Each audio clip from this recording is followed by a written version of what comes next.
मलका तरन्नुम नूरजहां ने 30,000 से ज्यादा गाने गाए हैं। इनमें हजारों गाने ऐसे भी थे जो गाते हुए वो खुद भी रो दिया करती थी और कभी कभार ये सोचने लगती थी ये गाना शायद उनकी जिंदगी का आखिरी गाना होगा। उस गाने के बोल और धुन मैडम नूरजहां के दिल का दर्द और रूह की तस्कीन बन जाया करते थे और मैडम को लगता था जैसे ये गाना उन्हें कोई पैगाम दे रहा है।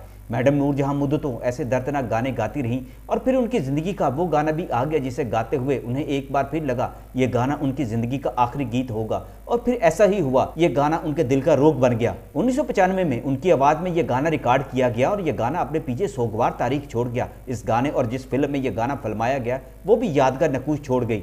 इस गाने के बाद मैडम नूरजहां ने किसी और फिल्म का गाना नहीं गाया क्योंकि इस गाने के दौरान ही उनके दिल का दर्द जाग उठा था। डॉक्टरों के मना करने के बावजूद वो ये गाना गाने पर मजबूर हो गई थी क्योंकि उन्होंने इस फिल्म के डायरेक्टर मसूद भट्ट और म्यूजिशियन ताफो से वादा कर लिया था कुछ भी हो जाए वो ये गाना गा कर रहेंगी। इस गाने की पिक्चराइजेशन साइमा और सुल्तान रही पर की गई थी। सुल्तान रही साइमा को छोड़कर जाते हैं तो फिल्मी मंजर में साइमा उभर कर सामने आती हैं।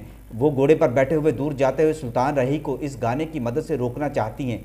इस दर्द में आहों का पैगाम था, जिंदगी की बेसबाती और फना होने का इशारा था, महबूब से मिलने की तड़प। फिर यह इशारा हकीकत बन गया क्योंकि यह फिल्म सुल्तान राही की वफात के चंद हफ्ते बाद रिलीज हुई थी और जिसने यह गाना सुना वो तड़प कर रह गया। उन्हें शिद्दत से मैडम नूरजहां भी याद आई और सुल्तान राही भी। इस गाने में ऐसा क्या था कि एक तरफ तो मैडम नूरजहां के दिल की तकलीफ बढ़ गई और फिर उन्होंने गाना छोड़ दिया और दूसरी जानिब सुल्तान राही इस दुनिया से रुखसत हो गए।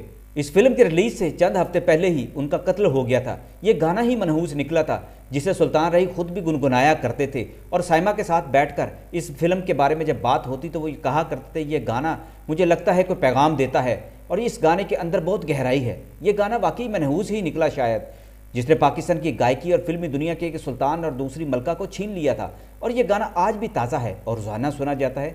आप भी सुन लीजिए।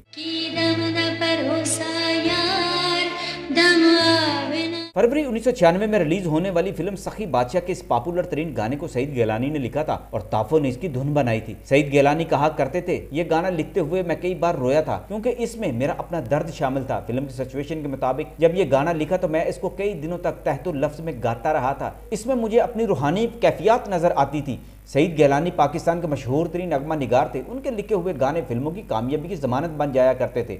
मैडम नूरजहां की तबीयत उन दिनों बहुत ख़राब थी। उन्हें दिल और गुर्दों का मसला हो चुका था। दिल का मर्ज तो उन्हें 89 से हो चुका था और डॉक्टरों ने 2 टोक कह दिया था कि अब आप ज़्यादा जोर वाले गाने ना गाएं।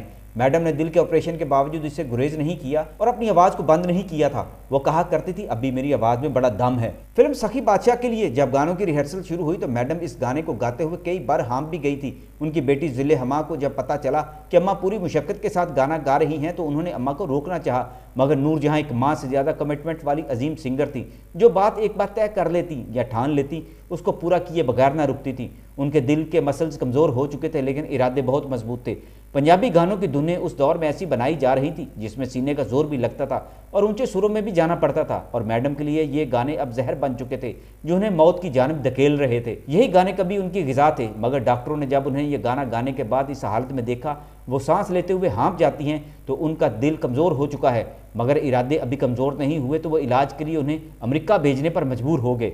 यहाँ ज़िंदगी की एक सख्त तरीन आजमाइश मैडम नूरजहां की मुंतज़िर थी। मैडम नूरजहां अमेरिका जाना चाहती थी इलाज के लिए, लेकिन वो बड़ी खुददार खातून थी। किसी से मदद मांगना उनकी शान के खिलाफ था। पाकिस्तान के मारूफ अदाकार, हदायतकार और मुसन्निफ नईम ताहिर ने इस पर लिखा था मैडम नूरजहां जब अमेरिका में इलाज के लिए गई तो उन्होंने अपनी गुलबर्ग वाली कोठी बेच दी थी। लिबर्टी लाहौर के गोल चक्कर के पास उनकी कोठी थी जहां अब कमर्शियल प्लाजा बन चुका है और इस सड़क का नाम मैडम नूरजहां के नाम पर रख दिया गया है। दरअसल मैडम नूरजहां ने यह कोठी अपने अमेरिका में इलाज के लिए पैसों का मुनासिब बंदोबस्त करने के लिए बेची थी। मैडम नूरजहां कहा करती थी कि सखी बादशाह का गाना गाने के बाद उन्हें अब जिंदगी पर कोई एतबार नहीं रहा क्योंकि इस गाने ने उन्हें एक पैगाम दे दिया था। एक दिन जब नईम ताहिर अमेरिकन अस्पताल में मैडम नूरजहां के बुलावे पर पहुंचे तो मैडम ने उनका हाथ पकड़कर इस गाने के बोल दोहराए और वादा लिया भैया मैं मर जाऊं तो मेरी दास्तान आप लिखना क्योंकि आपसे ज्यादा मुझे कोई नहीं जानता। नईम ताहिर ने इस पर लिखा है कि मैडम नूरजहां बड़ी कमिटेड खातून थी। एक बार मैंने दुबई में एक तकरीब के लिए मैडम नूरजहां को बुलवाना चाहा और उन्हें कहा कि उनके बगैर ये महफिल सज नहीं सकेगी तो मैडम ने दुबई जाने की तैयारी कर ली। उसी रात मैडम की बेटी जिले हमा का फ़ोन आ गया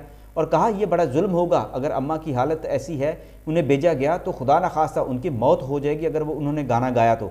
डॉक्टरों ने वार्निंग दे दी है लेकिन वो कहती हैं कि मेरे भाई ने मुझे याद किया है तो मैं वहाँ जाऊँगी। नईम ताहिर ने इस पर मालूमात हासिल की तो पता चला मैडम नूरजहां वाकई इस कदर शदीद बीमार हो चुकी हैं कि उनका इलाज अब पाकिस्तान में होना नामुमकिन है। मैडम किसी को अपने इलाज के लिए कहती भी नहीं थी, न मदद मांगने पर तैयार थी। लिहाजा उन्होंने अपनी कोठी बेचकर अपना इलाज अमेरिका से करवाया था, लेकिन उस वक्त तक बहुत देर हो चुकी थी। 76 साल की उम्र में मैडम नूरजहां को हार्ट अटैक हुआ और सन 2000 में वो कराची में अपने खाल के हकीकी से जा मिली और उन्हें कराची में ही दफन किया गया।